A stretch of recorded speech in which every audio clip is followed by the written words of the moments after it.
Assalamualaikum warahmatullahi wabarakatuh. Saya Lamia,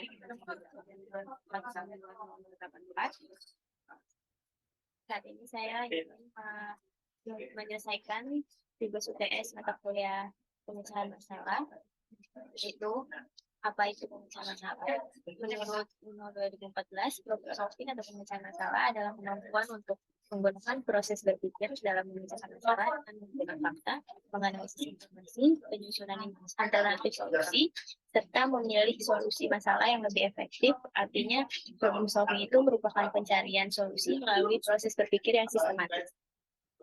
Pemecahan masalah atau problem solving itu merupakan bagian dari keterampilan atau kecakapan intelektual yang dinilai sebagai hasil belajar yang penting dan signifikan dalam proses pendidikan. Jadi dapat disimpulkan bahwa problem solving atau pemecahan masalah adalah proses berpikir untuk mencari solusi berupa suatu prosedur atau langkah yang spesifik dalam menyelesaikan suatu permasalahan secara sistematis berdasarkan kemampuan yang dimilikinya.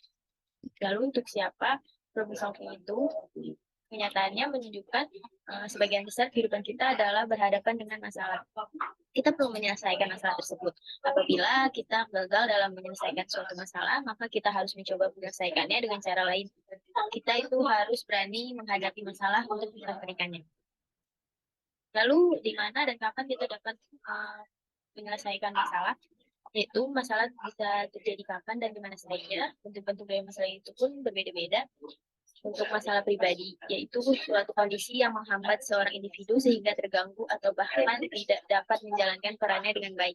Contohnya ketika seseorang mengalami putus cinta dan sedang menjalani perkuliahan, kemudian seorang tersebut tidak konsentrasi dalam belajar.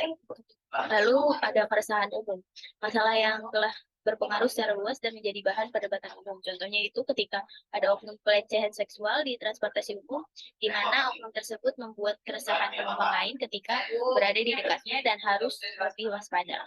Lalu untuk masalah sosial, masalah sosial itu suatu kondisi yang dinyatakan tidak sesuai dengan nilai-nilai yang dianut oleh sebagian warga dan ada kesempatan untuk mengubah kondisi tersebut. Contohnya, yaitu kemiskinan. Hal tersebut itu bisa dirubah, tetapi harus juga didukung oleh rakyat atau masyarakatnya, baik yang terlibat secara langsung maupun tidak langsung. Lalu bagaimana masalah itu bisa terjadi dan mengapa masalah itu bisa perlu dipecahkan atau diselesaikan? Alasannya yaitu supaya tujuan dapat tercapai dengan baik. Hal ini juga merupakan manfaat dari memecahkan sebuah masalah. Masalah juga harus dilakukan secara kolektif karena penyelesaian masalah dibutuhkan kerjasama beberapa pihak dalam menyelesaikan masalah tersebut. Sebagai pepatah bahwa bersatu kita teguh, bercerai kita. Lalu bagaimana tahap untuk menyelesaikan masalah tersebut? Ada 4 tahap dalam melakukan penyelesaian masalah atau problem solving.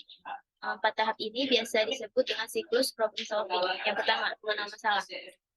Kita itu perlu berfokus pada apa yang menjadi masalah intinya dan mencari tahu segalanya secara rinci. Seringkali kita hanya menganalisa permasalahan sekejap saja sehingga kita tidak mengetahui penyebab suatu permasalahan dengan benar.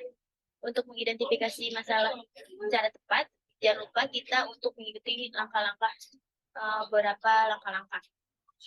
Yaitu kita itu harus mendefinisikan masalahnya.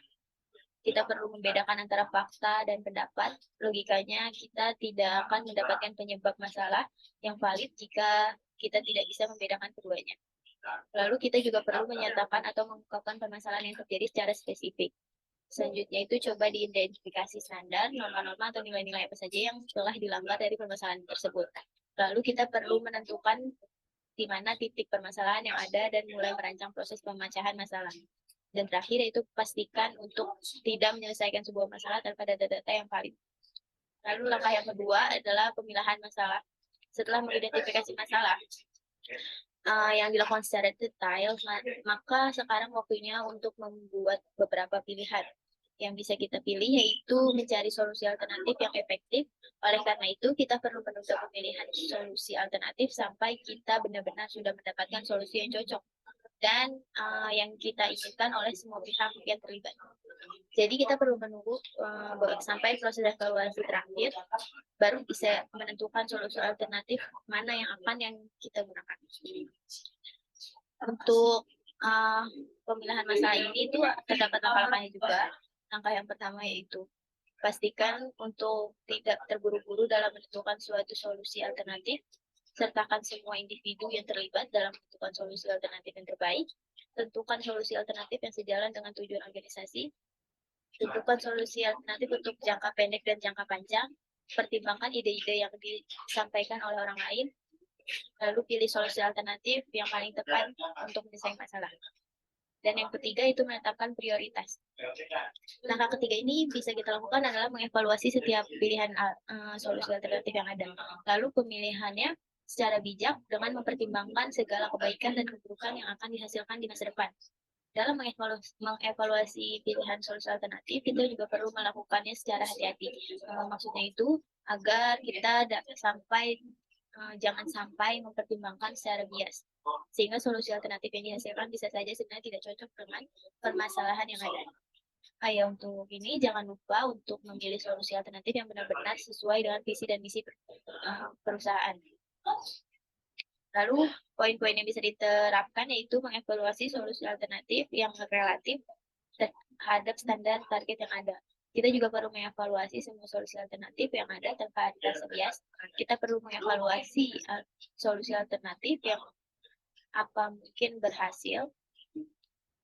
Lalu yang terakhir yaitu merencanakan pemecahan. Kini saatnya kita menerapkan solusi yang sudah terpilih untuk memecahkan permasalahan yang ada. Akan tetapi bukan berarti menerapkan solusi telah menandakan bahwa permasalahan dapat selesai begitu saja.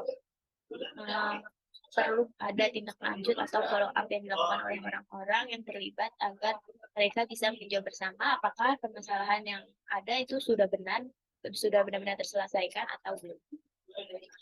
Mungkin itu saja pendapat dari saya. Kurang lebihnya mohon maaf. Wassalamualaikum warahmatullahi wabarakatuh.